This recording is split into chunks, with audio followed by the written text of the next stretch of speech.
Assalamualaikum warahmatullahi wabarakatuh. Salam sejahtera bagi kita semua. Saudara-saudara sekalian, pernahkah kita merenung sejenak mengenai sebuah ironi terbesar yang terjadi di abad modern ini?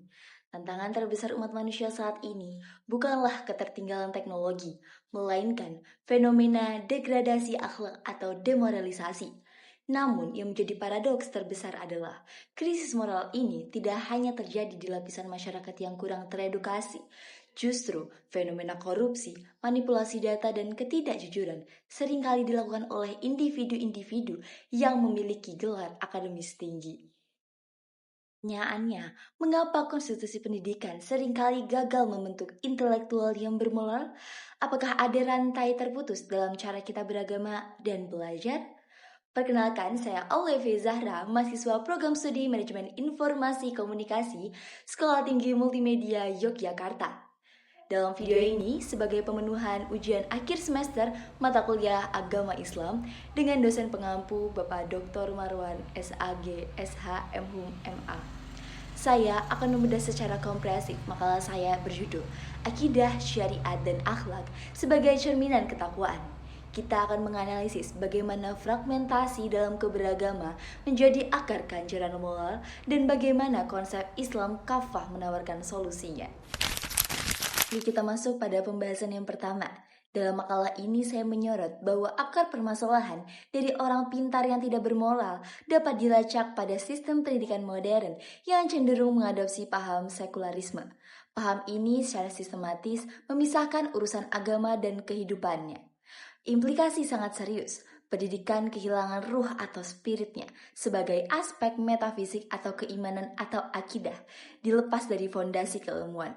Akibatnya, kita menghasilkan individu yang cerdas secara intelektual namun kosong secara spiritual. Inilah yang disebut sebagai split personality dalam keberagaman. Dalam konteks pemahaman keagamaan, fenomena ini melahirkan pemahaman yang terfragmentasi atau parsial. Dalam observasi sosial, kita sering menemukan 3 tipologi manusia yang timpang. Pertama, individu memiliki syariat yang kuat, namun gagal dalam akhlak etika sosial. Yang kedua, individu yang fokus pada akidah semata, namun mengabaikan aturan atau hukum Tuhan atau syariat. Yang ketiga, individu yang menjunjung tinggi etika atau akhlak, namun melepas dari fondasi ketuhanan atau akidah. Ketiga tipologi ini adalah bentuk kegagalan integrasi. Islam secara tegas menolak fragmentasi ini. Ajaran Islam adalah sebuah kesatuan yang utuh yang kita kenal dengan istilah kafah. Berbicara mengenai konsep kafah berlandaskan teologis utama terdapat pada surat Al-Baqarah ayat 208. Allah Subhanahu wa taala berfirman, Ya ayyuhalladzina amanu dkhulu fis silmi kaffatan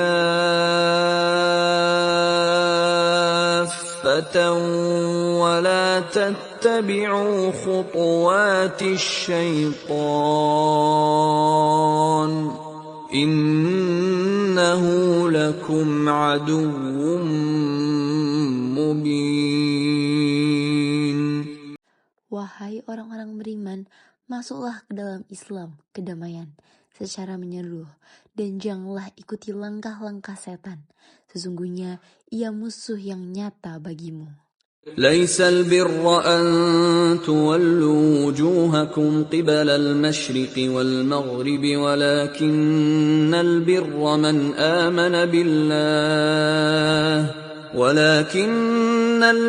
من آمن بالله واليوم الآخر والملائكة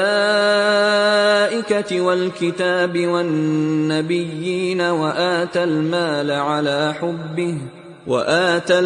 على حبه ذوي القربى واليتامى والمساكين وابن السبيل والسائلين وفي الرقاب وأقام الصلاة وآتى الزكاة والموفون بعهدهم إذا عاهدوا والصابرين في البأساء والضراء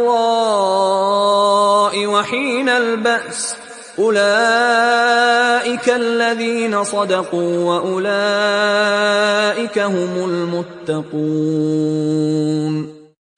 Ayat ini menjadi dalil bahwa akidah, syariat, dan akhlak tidak bisa dipisahkan satu sama lain. Supaya lebih mudah dipahami, mari kita bayangkan diri kita sedang membangun sebuah rumah mewah. 3 pilar Islam ini memiliki perannya masing-masing. Yang pertama, akidah. Dalam makalah saya, akidah didefinisikan sebagai ikatan yang kokoh. Dalam sebuah rumah, akidah itu adalah pondasi. Dia tertanam di bawah tanah, tidak terlihat, tapi dialah yang menopang segalanya. Tanpa keyakinan yang besar kepada Allah, bangunan amal kita tidak akan punya dasarnya. Yang kedua, syariat. Syariat adalah sistem aturan hukum dan ibadah. Kalau akidah adalah pondasinya, syariat ini adalah tiang dan dindingnya. Ini adalah bukti fisik ketaatan kita, seperti sholat, puasa, zakat, dan itu adalah tembok yang melindungi kita. Yang ketiga, akhlak. Akhlak adalah perilaku terpuji atau karakter. Dalam sebuah bangunan, akhlak itu adalah hiasan atau cat dindingnya. Jadi, akhlak berfungsi untuk memperindah dan menjadi bukti bahwa rumah itu nyaman. Orang yang bertakwa harus beriman atau akidah, mendirikan syariat, dan menyantuni sesama serta menepati janji atau akhlaknya. Jadi, ketakwaan adalah cerminan dari pondasi yang kuat, bangunan yang kokoh, dan hiasan yang indah. Kalau salah satunya hilang, belum bisa disebut muttaqin yang sejati. Untuk memperdalam pemahaman kita, saya telah merangkum beberapa pertanyaan krusial yang sering muncul dalam diskusi mengenai topik ini.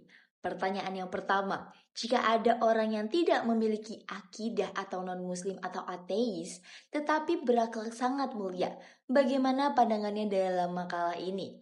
Jawabannya merujuk pada konsep ruh yang hilang tadi. Dalam Islam, akidah tanpa akhlak ibarat bangunan megah tanpa fondasi di tanah yang sah. Secara muamalah, perbuatan diakui baik dan bermanfaat bagi manusia.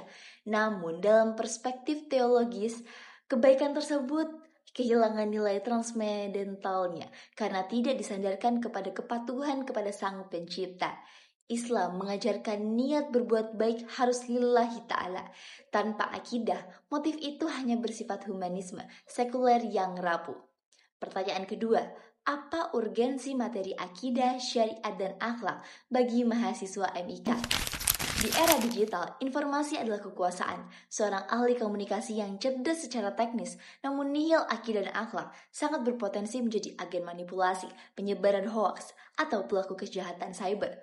Korupsi informasi sama bahayanya dengan korupsi keuangan. Oleh karena itu, materi ini berfungsi sebagai rem moral atau kompas etika bagi calon profesional media agar kemampuan manajemen informasi kita diarahkan untuk kemaslahatan, bukan kebohongan publik. Pertanyaan yang ketiga, bagaimana kita tahu kita sudah bertakwa? Indikator kembali kepada integrasi tadi. Ketakwaan adalah cerminan yang utuh. Jika kalian sholat tapi masih menyakiti orang tua, takwa belum tercapai. Jika Anda baik kepada tetangga tapi mengingkari hukum waris, takwa juga belum tercapai. Takwa adalah konsistensi antara iman dan hati. Hukum yang dijalani anggota tubuh dan keadaan perilaku. Kita harus berhenti menjadi muslim yang parsial.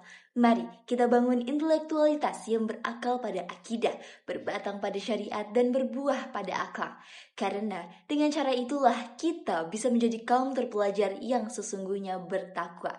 Dengan demikian video saya Olivia Zara mengucapkan terima kasih yang sebesar-besarnya kepada Bapak Dr. Marwan atas bimbingannya, serta kepada rekan-rekan mahasiswa yang telah menyaksikan. Kurang lebihnya mohon maaf. Wassalamualaikum warahmatullahi wabarakatuh.